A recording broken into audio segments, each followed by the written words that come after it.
All right. Welcome back to Morning Joe. It's the top of the hour. It's Thursday, January 11th. Katty Kay still with us, and joining the table, Speaker Emerita Democratic Congresswoman Nancy Pelosi of California. We have so much to discuss with you this morning, but just coming off of hearing Donald Trump last night in the Fox News town hall discussion, bragging about overturning Roe, or terminating Roe. It again. It's, I guess, something he's very proud of, but politically, will that help him? Well, the elections have ramifications, as we know. First of all, lovely to be with you. Welcome to Washington. Yeah. Welcome back, Katty. One of the things that he has said, I didn't see last night, as you can just well imagine, but he has said is that Obamacare sucks. Mm-hmm. And this is in keeping with his attitude toward the health and well-being of the American people. And a woman's right to choose is a very important part of that, when, if, and how to proceed to have a family. Mm-hmm. So as we go forward in this campaign, what we're doing is making sure people are aware of that. As you may recall, in 2018, when we won, people said, oh, weren't you lucky that health care emerged as such an important issue in the campaign? I said, no, we weren't lucky. We made our own luck. Right. We had 10,000 events around the country where people told their stories. It wasn't about provisions. It was about personal experience. Is Joe Biden making his own luck? Is Joe Biden making his own luck right now? Well, we have to help him do that because, again, campaigns are about mobilization outside. And he is our centerpiece.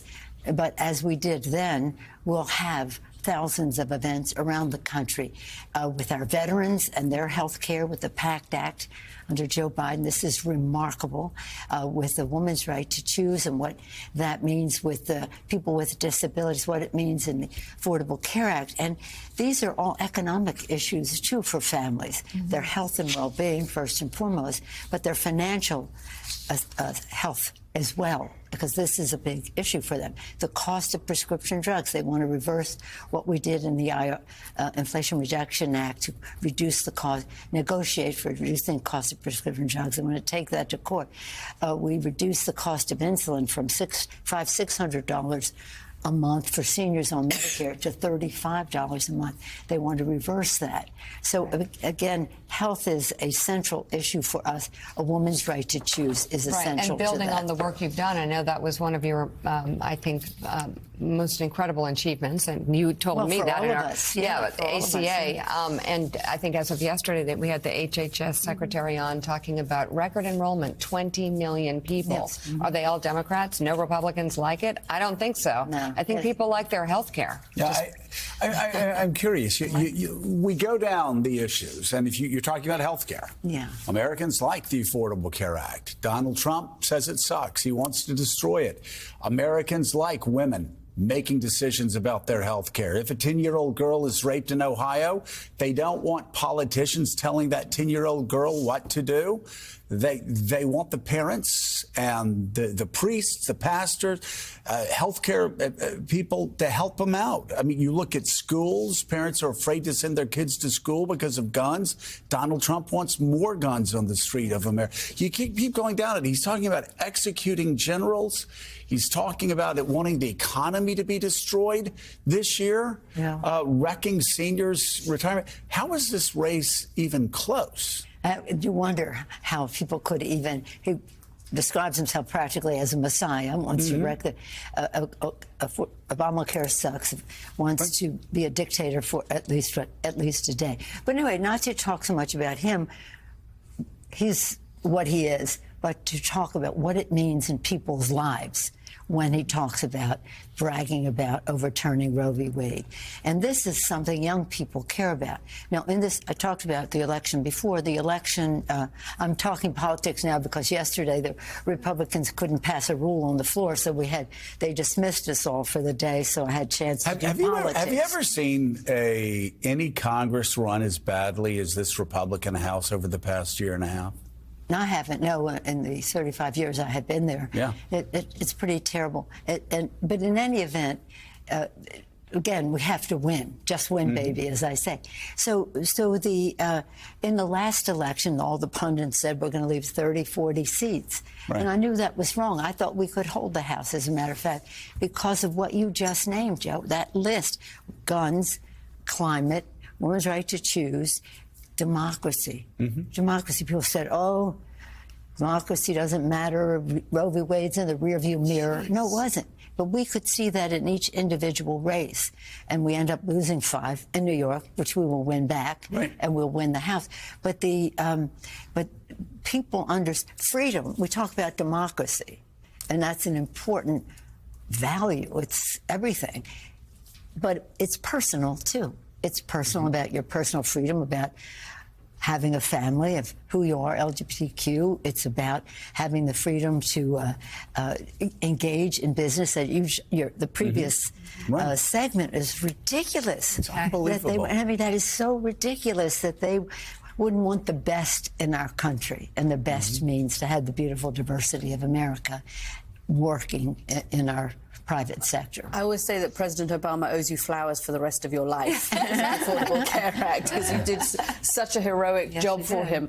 I mean, we're talking about it being close in terms of the presidential election, but it's also close in terms of House districts. You know this when you go around the country. How do you account for that when you look at this particular Congress, which has spectacularly failed to achieve really any legislation of importance for American people? What do you hear from people when you go around the country about why it's so close? Well, again, we are now in election season. We weren't before. And now it's time for us to make the case, and for them, people will pay more attention now. They haven't been paying attention last year. But they have to know. You've heard me say a million times, Lincoln said public sentiment is everything. With it, you can accomplish almost anything. Without it, practically nothing. But for sentiment to prevail, people have to know. Right. So now we have to have their attention. Young people who are ambivalent about what comes next have to know what it means in terms of women's right to choose, LGBTQ, what it means about the planet, what it means about guns. These are issues that they care about, and they have to know the difference between Democrats and Republicans. Get their news in the right place. Speaker Pelosi, you've written a new piece for The Atlantic, and it's entitled "What January 6th Made Clear to Me." And you write in part, quote, "January 6th was another perilous moment for our democracy. It was an attack not just on our Capitol, but on our Constitution. And some who carried out the assault under Lincoln's dome were carrying the Confederate flag. And on that dark night, Congress again projected America's strength and resolve. Now, 3 years later, we are called on to do the same. The threat to our democracy is real, present, and urgent. The parable of January 6th reminds us that our precious democratic institutions are only as strong as the courage and commitment of those entrusted with their care. We all share a responsibility to preserve American democracy, which Lincoln called the last best hope of earth." And I guess I appreciate those words. They're inspirational, and I want to know how you forge ahead and stay positive, because this has become incredibly personal, especially with your husband being brutally attacked. We're seeing what happened with Hunter Biden on the floor of the House and in the Oversight Committee yesterday, just the cruelty of it, the danger of it. It's a different game now. Well, it is different, and I think that we have to win this election to leapfrog over this. This cannot be the path that we are on for our country. We want to attract young people to be involved in politics, more women to be involved in the rest. And so, but they tell me sometimes is I cannot risk my family in that regard, especially with small children. But it is. It's an opportunity.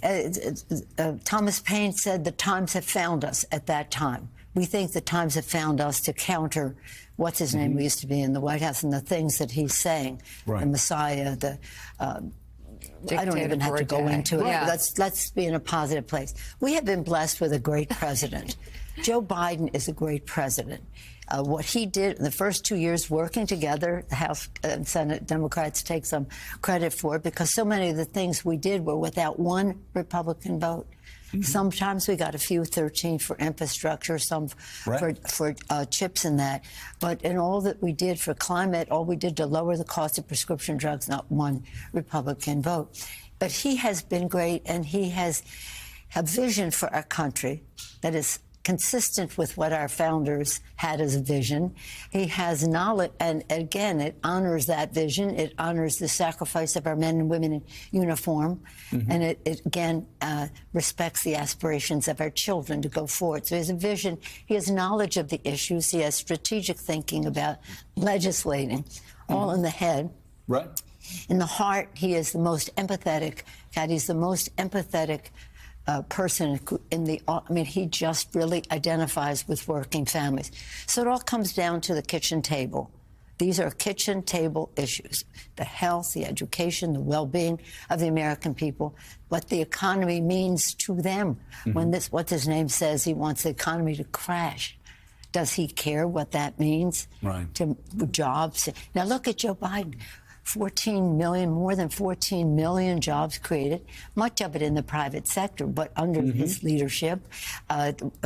What he's done, unemployment going down, inflation on a lower path. We have to bring down the cost of living, and that has an impact on people's lives. But what we're finding out, because Katty asked, finding out is people are appreciating some of this, but they're not sure where it came from. Right.